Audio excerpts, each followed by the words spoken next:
So hello friends, कैसे हैं आप? उम्मीद करता हूँ अच्छे होंगे। तो ये हमारी basic to advance Excel series की 4th क्लास, जिसमें हम लोग नेस्टेड इफ के बारे में जानने वाले हैं। यानी कि अगर आपको एक इफ फंक्शन के अंदर कई सारे मल्टीपल इफ फंक्शन का यूज करना होगा तो आप लोग कैसे करेंगे और उसका रिजल्ट हम लोग किस तरीके से देखेंगे, आइए देखते हैं। तो सबसे पहले हम लोग यहाँ पे एक डेटा ले लेंगे। तो मेरे सामने वही पिछला वाला डेटा है जिसमें हम लोग मार्कशीट तैयार कर रहे थे, वही डेटा है जिसमें मैंने कुछ यहाँ से कॉलम्स को डिलीट कर रखा है। बस मैंने यहाँ पे serial number, name of student और यहाँ पे सब्जेक्ट्स के नेम्स के साथ मैंने यहाँ पे टोटल लिया है। और यहाँ पे हम लोग परसेंटेज को निकालेंगे और उस परसेंटेज के बिहाव पे हम लोग यहाँ पे ग्रेड्स को भी देखेंगे। मैं यहाँ पे ग्रेड्स लिख लेता हूँ। तो हम लोग सबसे पहले परसेंटेज निकालेंगे, इक्वल करेंगे और यहाँ पे हम लोग टोटल के सेल को सिलेक्ट कर लेंगे, मल्टीप्लाई बाई 100 कर देंगे और डिवाइड बाई 400 करेंगे। तो यहाँ पे क्यों 400 करेंगे? क्योंकि हमारे यहाँ पे 4 सब्जेक्ट है और यहाँ पे प्रत्येक सब्जेक्ट 100 मार्क्स का है। तो हम लोग यहाँ पे 400 कर लेंगे, देन इक्वल कर देंगे। तो ये हमारा परसेंटेज आ रहा है और हम लोग इसे नीचे ड्रैग कर देंगे। तो हमें सभी स्टूडेंट का परसेंटेज दिखाई दे रहा है, कौन स्टूडेंट कितना परसेंट लेकर आया है। ठीक है जी। तो हम लोग यहाँ पे कुछ परसेंटेज को बढ़ा लेंगे। जैसे यहाँ पे हम लोग 85 कर लेते हैं, देन यहाँ पे हिंदी 75 और यहाँ पे 92 कर लेंगे और यहाँ पे जो है 50। तो मैंने यहाँ पे अपने हिसाब से सभी के मार्क्स को बढ़ा लिया है, घटा लिया है, ताकि हम लोग प्रॉपर सभी का ग्रेड्स निकाल सके, ताकि हमें देखने में आसानी हो सके किस तरीके से हम लोग यहाँ पे कैलकुलेशन कर रहे हैं। तो चलिए अब हम बढ़ते हैं नेस्टेड इफ की तरफ। तो यहाँ पे आएंगे, इक्वल करेंगे। उम्मीद करता हूँ कि आपने पिछली मेरी वीडियो इफ्स के ऊपर देखी होगी। अगर नहीं देखी है तो डिस्क्रिप्शन में लिंक दिया गया है, वहाँ पे जाएं और प्लेलिस्ट को सेव कर लें और उसमें से इफ के सभी वीडियोज़ को देख लें, तभी नेस्टेड इफ को देखें, ताकि आपको नेस्टेड इफ आसानी से समझ में आ सके। तो अब हम लोग यहाँ पे डिसाइड करेंगे कितने परसेंटेज के ऊपर वाले स्टूडेंट को हमें ए ग्रेड देना है और कितने परसेंट के नीचे वाले स्टूडेंट को B grade, C grade, D grade देना है। ठीक है जी। तो यहाँ पे आएंगे, मान लीजिए हम लोग यहाँ पे डिसाइड करते हैं 85 से जितने भी ऊपर स्टूडेंट रहेंगे उन्हें हमें ए प्लस दे देना है। देन जो यहाँ पे 75, आप अपने हिसाब से कुछ भी डिसाइड कर सकते हैं। देन यहाँ पे कर लेंगे ए ग्रेड और यहाँ पे 65 के ऊपर वाले स्टूडेंट को हम लोग यहाँ पे बी ग्रेड देने वाले हैं और 55 के स्टूडेंट के ऊपर वालों को हम लोग यहाँ पे सी ग्रेड देंगे। देन नीचे आ जाते हैं और यहाँ पे सबसे सिंपल सी बात, 35 से जो परसेंटेज ऊपर रहेंगे उनको हम लोग यहाँ पे डी ग्रेड देंगे, बाकी अन्य स्टूडेंट को हम लोग यहाँ पे फेल कर देने वाले। ठीक है। ये मैं कहीं से कॉपी नहीं किया हूँ, या मैंने अपने हिसाब से बनाया है, ताकि मैं आपको यहाँ पे नेस्टेड इफ समझा सकूँ। आप भी अपने हिसाब से जो भी आपको समझ में आए, आपको बी ग्रेड कितने लोगों को देना है, कितने लोगों को सी ग्रेड देना है, आप अपने हिसाब से रेडी कर लीजिएगा। देन यहाँ पे आएंगे, इक्वल करेंगे, इफ फार्मूला लगाएंगे तो यहाँ पे टैप कर देंगे। सबसे पहला था हमारा लॉजिक टेस्ट में हम लोगों को यहाँ पे परसेंटेज को सिलेक्ट करना है। तो इसको सिलेक्ट करेंगे, ग्रेटर देन इक्वल टू, देखिए यहाँ पे हमने सबसे पहले 85 लिया है तो हम लोग यहाँ पे 85 लिख देंगे। देन ये हमारा लॉजिक टेस्ट है, कॉमा दे देंगे। अब हमारा लॉजिक टेस्ट अगर सत्य होता तो हम लोग क्या देना है, यहाँ पे ए प्लस देना है। यानी कि जो भी स्टूडेंट यहाँ पे 85% या फिर 85 से जो ऊपर रहेगा उसे हमें यहाँ पे ए प्लस देना है। ठीक है जी। ये हमारा पहला हो गया। देन हम लोग यहाँ पे कॉमा करेंगे। मैं थोड़ा सा जूम कर लेता हूँ।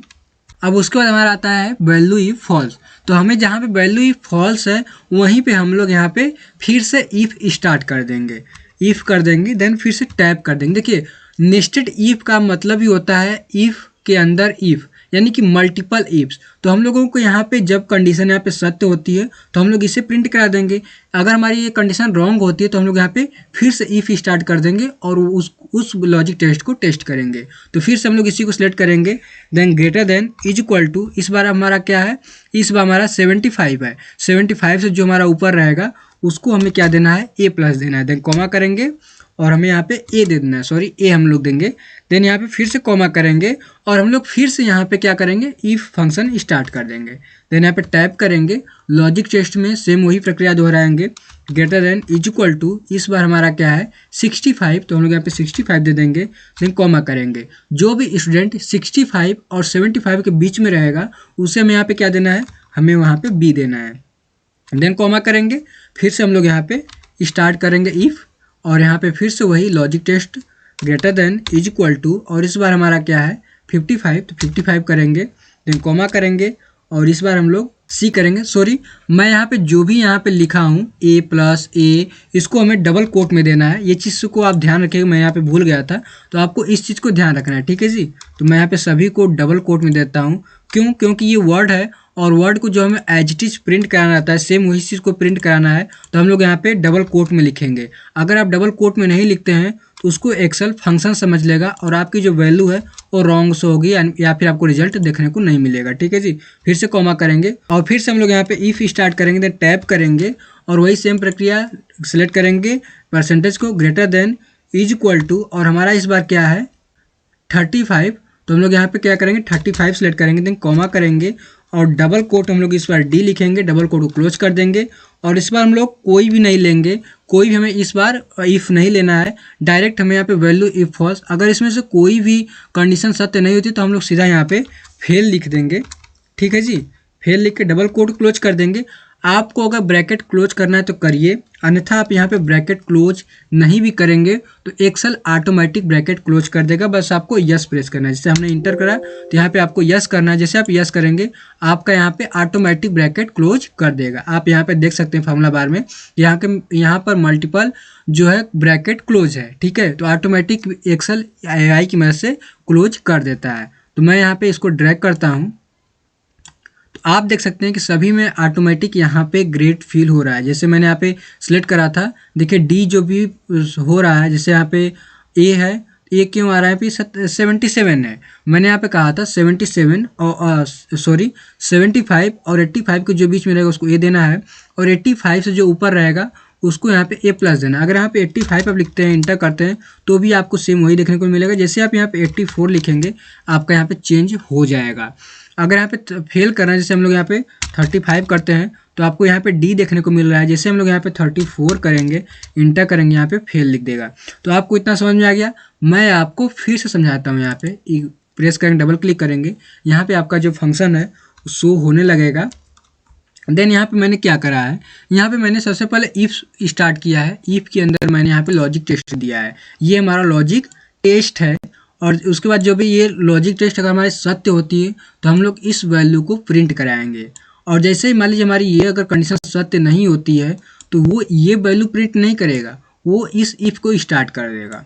और यहाँ पे फिर वही इफ स्टार्ट होगा, जो यहाँ पे प्रक्रिया थी सेम वही प्रक्रिया यहाँ पे होगी। यहाँ पे लॉजिक टेस्ट को चेक करेगा, अगर सत्य है तो ये शो करा देगा, अन्यथा फिर से हमारा इफ जो है वो स्टार्ट हो जाएगा। तो मैंने यही करा है। इसी के साथ ही नेस्टेड इफ को हम लोग थोड़ा सा और एडवांस लेवल तक जानने की कोशिश करेंगे। यानी कि अगर आपके सामने कुछ इस प्रकार का डेटा दिया गया है और ये बोला जाता है कि आपको यहाँ पे क्वांटिटी के हिसाब से आपको यहाँ पे डिस्काउंट देना है, तो आप लोग नेस्टेड इफ का यूज कैसे करेंगे चलिए देखते हैं। तो सबसे पहले हम लोग यहाँ पे क्वांटिटी के हिसाब से परसेंटेज को डिसाइड कर लेते हैं। तो हम लोग यहाँ पे करेंगे 60, यानी कि जो भी क्वांटिटी 60 से ऊपर रहेगी उसको हमें देना है पे 7%। देन नीचे जाना है और यहाँ पे जो भी क्वांटिटी मान लीजिए 40 से ऊपर रहती है हम लोग उसको देंगे 5%। देन अगर मान लीजिए 25 से जिसके ऊपर आती है उसको हम लोग यहाँ पे देंगे 3%। ठीक है जी, इसको हम लोग यहाँ पे परसेंटेज लगा लेंगे, देन एंटर करेंगे। और जो नीचे है उसको हम लोग यहाँ पे 0% दे देंगे, उससे हमें कोई मतलब है नहीं। जो भी क्वांटिटी 60 या फिर 60 से ऊपर रहेगी उसको हमें यहाँ पे 7% का डिस्काउंट देना है। देन यहाँ पे जो 40 और 40 से ऊपर रहेगा और 60 से नीचे रहेगा उससे हमें 5% डिस्काउंट देना है। देन जो 25 से ऊपर और 25 रहेगा उसको हमें 3% का डिस्काउंट देना है। ठीक है जी, तो यहाँ पे आ जाते हैं और हम लोग शुरू करेंगे नेस्टेड इफ का यूज करना। तो आपको पता ही है कि किस तरीके से हम लोग यूज करते हैं, लेकिन थोड़ा सा हम लोग और एडवांस तरीके से जानने की कोशिश करेंगे। तो यहाँ पे आएंगे, इक्वल करेंगे और यहाँ पे इफ लगाएंगे, टैप कर देंगे। अब यहाँ पे आपको लॉजिक टेस्ट देना है, तो आपको पता है किस तरह के लॉजिक टेस्ट दिया जाता है। तो यहाँ पे हमारे सामने कुछ इस प्रकार का लॉजिक है और हमें यहीं पे इसको लिखना है। तो यहाँ पे आएंगे, देन हम लोग सेल को सिलेक्ट कर लेंगे क्वांटिटी, क्योंकि हमें क्वांटिटी के बिहाफ पर ही परसेंटेज देना है। तो हम लोग इसको सिलेक्ट कर लेंगे।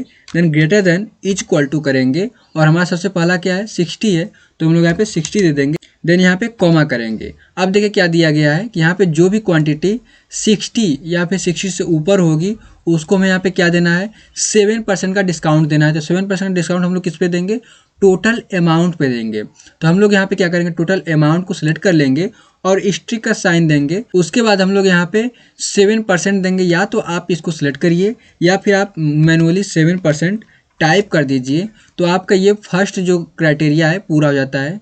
एक बार फिर से हम लोग समझ लेते हैं। यहाँ पे मैंने यहाँ पे सबसे पहले लॉजिक टेस्ट दिया है। लॉजिक टेस्ट में ये दिया है कि अगर क्वांटिटी 60 से ऊपर है या फिर 60 के बराबर है तो हम लोग यहाँ पे टोटल अमाउंट पे 7% का डिस्काउंट देंगे। ठीक है जी। देन हम लोग यहाँ पे कॉमा करेंगे, फिर से वही चीज़ रिपीट करेंगे, देन इफ़ करेंगे और यहाँ पे टैप कर देंगे।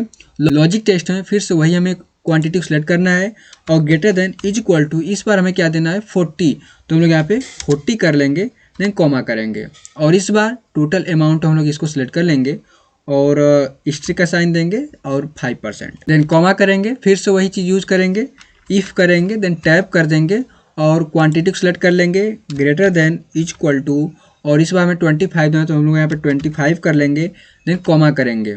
और अगर हमारे यहाँ पे D2 यानी कि क्वांटिटी 25 से ऊपर है तो हम लोग यहाँ पे क्या देंगे 3%, तो हम लोग यहाँ पे क्वांटिटी को सिलेक्ट करेंगे, मल्टीप्लाई बाई 3% कर देंगे, देन कॉमा करेंगे। अगर इसमें से कोई भी कंडीशन नहीं मिलती है तो हम लोग क्या करेंगे यहाँ पे 0 कर देंगे, तो हम लोग यहाँ पे 0% करिए या फिर 0 करके छोड़ दीजिए और ब्रैकेट क्लोज करिए मल्टीपल बार, जो जितना आप यहाँ पे इफ यूज किए हैं, देन एंटर कर दीजिए। तो आपका कुछ इस प्रकार से डिस्काउंट यहाँ पे निकल के आ जाएगा और यहाँ पे डबल क्लिक कर दीजिए तो सभी में आपको देखने को मिल जाएगा।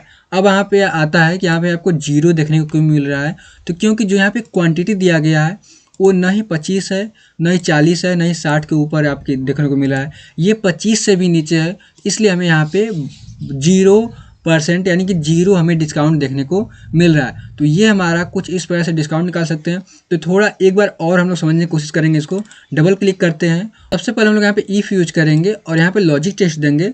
लॉजिक टेस्ट में हम लोग क्वांटिटी को सिलेक्ट करेंगे, क्यों, क्योंकि हमने यहाँ पे क्वांटिटी के हिसाब से परसेंटेज देने का डिसाइड किया है। ठीक है जी। तो हम लोग यहाँ पे क्वांटिटी को सिलेक्ट करेंगे, greater than is equal to 60 यानी कि जो भी 60 से ऊपर रहेगा या फिर 60 रहेगा उसे में उसके हमें टोटल पे 7% का डिस्काउंट देना है। तो हमने यहाँ पे सिलेक्ट कर लिया 7% का डिस्काउंट। ठीक है। जब ये कंडीशन सत्य होगी तो ये कैलकुलेशन होगा, अगर ये हमारी कंडीशन सत्य नहीं होती है तो यहाँ पे हमारा कैलकुलेशन करना स्टार्ट कर देगा। तो हम लोग यहाँ पे फिर से इफ़ का यूज करा है, देन यही चीज़ें जो है बार बार मैंने रिपीट करा है, बस यहाँ पे 40 मैंने कर दिया और यहाँ पे अगर 40 से आता है 40 आता है या फिर 40 ज़्यादा आता है तो हमें यहाँ पे टोटल अमाउंट पे 5% का डिस्काउंट देना है। ठीक है जी। तो इतना वो क्लियर हो गया होगा, इंटर कर देंगे।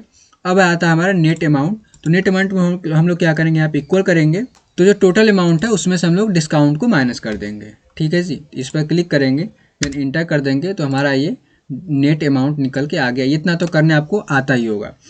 एक चीज़ और नेस्टेड इफ में हम लोग समझ लेते हैं कि अगर हमें मान लीजिए कस्टमर टाइप के हिसाब से अगर हमें डिस्काउंट देना हो गया तो किस तरीके से डिस्काउंट देंगे, तो ये चीज़ देख लेते हैं। तो सबसे पहले हम लोग इसको कॉपी कर लेंगे, यहाँ से Ctrl+C करिए या फिर अगर आपका इतना है तो इसको सिलेक्ट करिए और यहाँ पे आपको दिखाई दे रहा होगा, जब आपका यहाँ पे कॉर्नर पे लाएंगे, यहाँ पे जो नीचे है इसको मैं स्केप कर देता हूँ, यहाँ पे इसको सबसे पहले सिलेक्ट कर लेना है और जहाँ तक आपने सेलेक्ट किया यहाँ पे आना है और कंट्रोल बटन को आपको होल्ड रखना है, देन इसे लेफ्ट बटन से माउस से क्लिक करके नीचे लाना है। जैसे आप यहाँ पे नीचे लाएंगे तो कुछ इस प्रकार से ऑटोमेटिक ये कॉपी हो जाएगा। ठीक है। देन यहाँ पे होल सेलर है, रिटेलर है और यहाँ से हम लोग कंज्यूमर को ले लेंगे और यहाँ पे पेस्ट कर लेंगे, तो हमारा ये आ गया। तो जो होल सेलर है उसको हम लोग यहाँ पे 5% का डिस्काउंट देंगे और एंटर कर देंगे। जो रिटेलर है उसको हम लोग यहाँ पे 3% का डिस्काउंट देंगे। ठीक है। और जो कंज्यूमर उसको हम लोग यहाँ पे 2% का डिस्काउंट देंगे।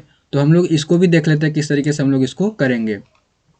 तो यहाँ पे आते हैं, नया कॉलम इंसर्ट कर लेते हैं। तो कॉलम इंसर्ट कैसे होता है इसका शॉर्टकट की कमेंट में जरूर लिखिएगा। तो इसको Ctrl+ कर देंगे और यहाँ पे हम लोग डिस्काउंट कर लेंगे। ठीक है। इंटर कर लेंगे। तो यहाँ पे हम लोग डिस्काउंट कस्टमर टाइप के हिसाब से इस बार देने वाले हम लोग यहाँ पे हैं। तो यहाँ पे इक्वल करेंगे, इफ़ करेंगे, देन टैप करेंगे और इस बार हम लोग इसको सिलेक्ट करेंगे और यहाँ पे केवल हम लोग इक्वल टू प्रेस करेंगे, क्योंकि हमें नहीं यहाँ पे कोई वैल्यू नहीं है तो हम लोग यहाँ पे ग्रेटर देन नहीं प्रेस करेंगे, केवल इक्वल टू प्रेस करेंगे और डबल कोट में हम लोग होल सेल लिख लेंगे। आपको होल सेल लिखना है तो लिखिए, अन्यथा आप यहाँ से सॉरी होल सेलर है तो आप लोगों को अगर होल सेलर लिखना है, ठीक है, तो लिखिए, अन्यथा आप लोग यहाँ से भी सिलेक्ट कर सकते हैं। इस सेल को सिलेक्ट कर लेंगे तो समझ में आ जाएगा कि हाँ यहाँ पे होल सेलर है, तो वो देख लेगा कि कस्टमर टाइप में होल सेलर है। तो वहाँ पे आपको क्या करना है, वहाँ पे हमें इस टोटल अमाउंट पे 5% का डिस्काउंट देना है। तो इसको सिलेक्ट करेंगे, मल्टीप्लाई बाई 5% कर देंगे, देन कॉमा कर देंगे। फिर से वही हम लोग कंडीशन यहाँ पे स्टार्ट करेंगे कि यानी इफ़ स्टार्ट करेंगे, देन टैप करेंगे, वही कस्टमर टाइप सेलेक्ट करेंगे और इक्वल टू प्रेस करेंगे डबल कोट में, क्योंकि हम लोग यहाँ पे डबल कोट क्यों लगा रहे हैं, क्योंकि हम लोगों को यहाँ पे वर्ड है, तो वर्ड में हमेशा जब भी एक्सेल हम लोग वर्ड को एज इट इज देखना चाहते हैं तो हम लोग वहाँ पे डबल कोट का यूज करेंगे। तो हम लोग यहाँ पे डबल कोट में लिख लेंगे रिटेलर। डबल कोट को क्लोज कर देंगे। देखिए मीनिंग आपका सही होना चाहिए, अगर यहाँ पे मीनिंग कुछ और है और यहाँ पे मीनिंग कुछ और है तो आपको रिजल्ट देखने को नहीं मिलेगा। तो इस बात का आप ध्यान रखिएगा कि थोड़ा सा जो आपका वर्ड है उसको ध्यानपूर्वक आप लिखने की कोशिश करिएगा, ठीक है जी। तो हम लोग यहाँ पे आते हैं, देन कॉमा करेंगे। अगर ये हमारा रिटेलर है, अगर होलसेलर ये हमारा रिटेलर, तो हम लोग उसके हम लोग टोटल अमाउंट पे 3% का डिस्काउंट देंगे।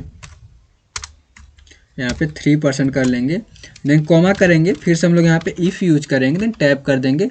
तो हम लोगों का लास्ट बचता है कंज्यूमर, तो हम लोग इसको सिलेक्ट करेंगे, इज इक्वल टू करेंगे, डबल कोट में हम लोग यहाँ पे कंज्यूमर लिख लेंगे, ठीक है। डबल कोट को क्लोज कर देंगे, देन यहाँ पे कॉमा करेंगे। अगर हमारा ये कस्टमर टाइप कंज्यूमर है तो हम लोग उस पर 2% का डिस्काउंट देंगे। टोटल सेलेक्ट कर लेंगे, मल्टीप्लाई बाय 2% कर लेंगे यहाँ पे, और ब्रैकेट क्लोज करेंगे। नहीं भी करेंगे तो भी कोई दिक्कत नहीं, इंटर प्रेस कर दीजिए, आपका ये आंसर देखने को मिल जाएगा, ठीक है।